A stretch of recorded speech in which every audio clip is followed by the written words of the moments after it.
नमस्कार, मी सुरेश चिरडे. आपण पाहतात महाराष्ट्र 24 न्यूज. पवनलाला जयस्वाल यांचा जनसंपर्क दौरा धडाक्यात सुरू. नेरचा उमेदवार मिळावा ही नेरवासियांना अपेक्षा.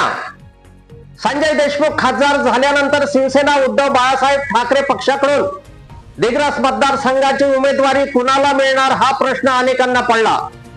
पवनलाला जयस्वाल, वैशाली संजय देशमुख, जिल्हा प्रमुख प्रवीण शिंदे, बाबू पाटील जैत, नगर परिषद दिग्रसचे उपाध्यक्ष अजिंक्य म्हात्रे यांची नावे चर्चेत आहेत.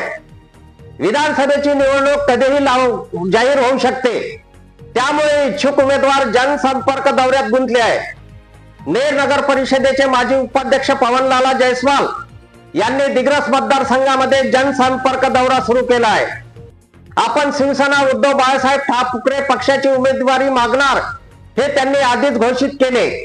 तसेच खासदार संजय देशमुख यांचा विश्वास पवनलालांनी लोकसभा निवडणुकीमध्ये संपादन केला होता.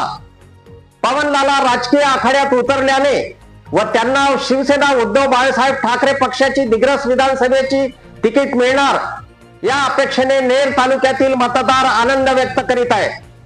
संपन्न झालेल्या लोकसभा निवडणुकीमध्ये महाविकास आघाडीचे उमेदवार संजय देशमुख यांना दिग्रस मतदारसंघामधून 8,000 मतांची आघाडी मिळाली. ही शिवसेना उद्धव बाळासाहेब ठाकरे पक्षाकरिता जमेची बाजू असून खासदार संजय देशमुख सुद्धा पवनलाला करिता जीवाचे रान करतील यात ते मात्र शंका नाही. इतिहासामध्ये नेरचे आमदार होण्याची पहिली वेळ ठरणार आहे. अफजल खान, ऋषिकेश हिरासह मी सुरेश चिरडे, महाराष्ट्र 24 न्यूज दिग्रस, यवतमाळ. आमच्या पुढील बातम्याचे अपडेट पाहण्याकरिता आताच आमच्या चॅनलला सबस्क्राईब करा व बेल आयकॉनवरती क्लिक करा.